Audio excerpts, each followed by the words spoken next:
ಮಲೆನಾಡಿನಲ್ಲಿ ಮದ್ದಿಲ್ಲದ ಕಾಯಿಲೆಯ ಆರ್ಭಟ.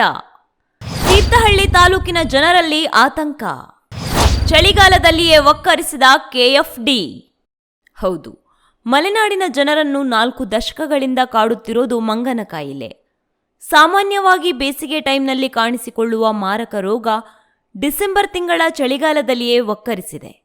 ಮುಂಗಾರು ಹಿಂಗಾರು ಮಳೆ ಕೊರತೆಯ ಜೊತೆಗೆ ಬಿಸಿಲಿನ ಕಾವು ಅರಣ್ಯದ ತೇವಾಂಶದ ಕೊರತೆಗೆ ಕಾರಣವಾಗುತ್ತಿದೆ. ಪ್ರಾಕೃತಿಕ ಅಸಮತೋಲನ ಜ್ವರ ಹರಡುವ ಉಣ್ಣೆಯ ಸಂತತಿ ವೃದ್ಧಿಯಾಗುವಂತೆ ಮಾಡಿದೆ. ಅನೇಕರು ತರೆಗೆಲೆ ಸಂಗ್ರಹಣೆಗೆ ಆಯಕಟ್ಟಿನ ಗ್ರಾಮ ಅರಣ್ಯ ಪ್ರದೇಶ, ಬ್ಯಾಣ, ಹಡ್ಡೆಗಳಿಗೆ ತೆರಳಲು ಹಿಂಜರಿಯುತ್ತಿದ್ದಾರೆ. ಬಿರು ಬೇಸಿಗೆಯಲ್ಲಿ ಕಾಣಿಸಿಕೊಳ್ಳುತ್ತಿದ್ದ ವೈರಾಣು ಚಳಿಗಾಲದಲ್ಲೇ ಧಾವಿಸಿದ್ದು, ಸರ್ಕಾರ ಪರಿಣಾಮಕಾರಿಯಾಗಿ ಕೆಲಸ ಮಾಡುತ್ತಿಲ್ಲ. ಅಧಿಕಾರಿಗಳು ಮಾತ್ರ ಜಾಗೃತಿ ಮೂಡಿಸುವ ಕಾರ್ಯ ಮಾಡ್ತಾ ಇದ್ದೀವಿ ಅಂತ ಹೇಳ್ತಾ ಇದ್ದಾರೆ. ಲಸಿಕೆ ಇಲ್ಲದೆ ನಿಯಂತ್ರಣ ಸಾಧ್ಯನಾ? ಸರ್ಕಾರದಿಂದ ಯಾಕಿಷ್ಟು ನಿರ್ಲಕ್ಷ್ಯ? ಕೆಎಫ್ಡಿ ನಿಯಂತ್ರಣಕ್ಕಾಗಿ ಸರ್ಕಾರ ಡಿಫಾ ತೈಲವನ್ನು ಮಾತ್ರ ವಿತರಿಸುತ್ತಿದೆ. ಉಳಿದಂತೆ ಯಾವುದೇ ಮುನ್ನೆಚ್ಚರಿಕೆ ಕ್ರಮ ತೆಗೆದುಕೊಂಡಿಲ್ಲ ಎಂಬ ದೂರು ಕೇಳಿಬರುತ್ತಿದೆ. ಮಂಡಗದ್ದೆ, ಅಗ್ರಹಾರ, ಮುತ್ತೂರು ಹೋಬಳಿ ವ್ಯಾಪ್ತಿಯ ಗ್ರಾಮಗಳಲ್ಲಿ ಮಂಗನ ಕಾಯಿಲೆ ಜ್ವರ ಸತತವಾಗಿ ಕಂಡುಬರುತ್ತಿದೆ. ಸದ್ಯ ಆರೋಗ್ಯ ಇಲಾಖೆ ಲಸಿಕೆ ನೀಡುವುದನ್ನು ಸ್ಥಗಿತಗೊಳಿಸಿದೆ. ಕಳೆದ ವರ್ಷವೂ ಸಹ ಲಸಿಕೆ ಹಾಕಿಲ್ಲ. ಮೊದಲು ಲಸಿಕೆ ಹಾಕುತ್ತೇವೆ, ಜಾಗೃತಿ ಮೂಡಿಸುತ್ತೇವೆ ಅಂತ ಹೇಳ್ತಾ ಇದ್ರು. ಆಗಲೇ ಕಾಯಿಲೆ ಉಲ್ಬಣಿಸಿತ್ತು. ಈಗ ಲಸಿಕೆಯೇ ಇಲ್ಲದೆ ಆರೋಗ್ಯ ಇಲಾಖೆ ಅದೇಗೆ ಜಾಗೃತಿಯಿಂದ ನಿಯಂತ್ರಣ ಮಾಡುತ್ತೆ ಅನ್ನೋ ಪ್ರಶ್ನೆ ಉದ್ಭವಿಸಿದೆ. ಅದೇ ಸ್ವಲ್ಪ ಕಾಂಪ್ಲಿಕೇಶನ್ದಾಗ ನಮ್ಮ ಹತ್ರ ಬರ್ತಾರೆ. ನಾವೇನು ಹೇಳಿದೆ, ಜ್ವರ ಬಂದು 24 ಗಂಟೆ ಒಳಗಡೆ ಆ ವ್ಯಕ್ತಿ ನಮ್ಮ ನಿಗಲ್ಲಿರಬೇಕು.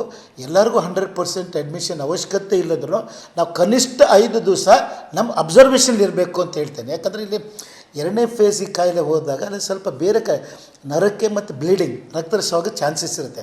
ಇದನ್ನು 5 ದಿವಸ ನಾವು ಕರೆಕ್ಟಾಗಿ ನಮ್ಮ ಅಬ್ಸರ್ವೇಷನ್ ರೆಗ್ಯುಲರ್ ಬ್ಲಡ್ ಟೆಸ್ಟ್ ಮಾಡ್ಕೊಂತಿದ್ರೆ ಆ ಮಟ್ಟಿಗೆ ಹೋಗೋದು ನಾವು ತಡೆಗಟ್ಟಬಹುದರಿಂದ ಅದು ತಡೆಗಟ್ಟಿದ 100% ಡೆತ್ ಪ್ರಿವೆಂಟ್ ಮಾಡ್ದಂಗೆ ನಾವು. ಸೊ ಆ ನಿಟ್ಟಿನಲ್ಲಿ ನಾವು ಕೆಲಸ ಮಾಡಿ ನಮ್ಮ ಕಾರ್ಯಕರ್ತರಿಗೆ ಇದು ಕೇಸ್ ಅಷ್ಟೇ 52-53 ವರ್ಷದಲ್ಲಿ 21ನೇ ಸಲ ವ್ಯಾಕ್ಸಿನೇಷನ್ ಪೂರ್ತಿ ಕಂಪ್ಲೀಟ್ ಆಗಿ ನಮ್ಮ ನಿನ್ನೆ ಸಾಯಂಕಾಲ ಗೊತ್ತಾಗ್ಷ್ಟೇ ನಮ್ಮ ಆಸ್ಪತ್ರೆ ಸಿಬ್ಬಂದಿ ನಮ್ಮ ಡಾಕ್ಟರ್ಸ್ ತಯಾರಿ ಅವ್ರ ಮನೆಗೆ ಹೋಗಿ ನಮ್ಮ ವೆಹಿಕಲ್ ತಗೊಂಡೋಗಿ ಅಡ್ಮಿಟ್ ಮಾಡಿ ಹೆಚ್ಚಿನ ಚಿಕಿತ್ಸೆ ಸಿಗೋಲ್ಲ. ಬಟ್ ನಮ್ಮ ಅಬ್ಸರ್ವೇಷನ್ ಇರಬೇಕು. ಕನಿಷ್ಠ 5 ದಿವಸ ನಮ್ಮ ಅಬ್ಸರ್ವೇಷನ್ ಇಟ್ಟರೆ ನಾವು ಸತ್ತಾರೆ. ಯಾಕಂದರೆ ನಾವು ನೋಡಿದ್ದೇವೆ ಹಿಂದೆಲ್ಲ, ನಾವಲ್ಲಿ ಹೋಗಿ ಆರಾಮಾಗಿ ಬಿಟ್ಟಾದ್ಮೇಲೆ ತಕ್ಷಣ ಅವರು ಕೆಲಸಕ್ಕೆ ಹೋಗ್ಬಿಡ್ತಾರೆ.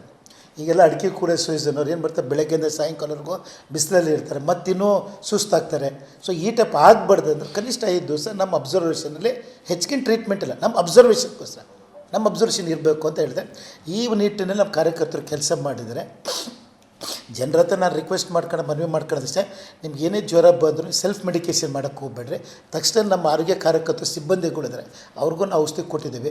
ಈ ಪ್ಯಾರಾಸಿಟಮಾಲ್ ಮತ್ತು ಕೆಲವು ಸಣ್ಣ ಏನು ಜ್ವರ ಕಡಿಮೆ ಮಾಡ್ಕೊಂಡು ನಾವು ಕೊಟ್ಟಿದ್ದೇವೆ. ಜೊತೆಗೆ 24 ಗಂಟೆ ಜ್ವರ ಕಡಿಮೆ ತಕ್ಷಣ ನಾವು PSCಗೆ ಬನ್ನಿರಿ.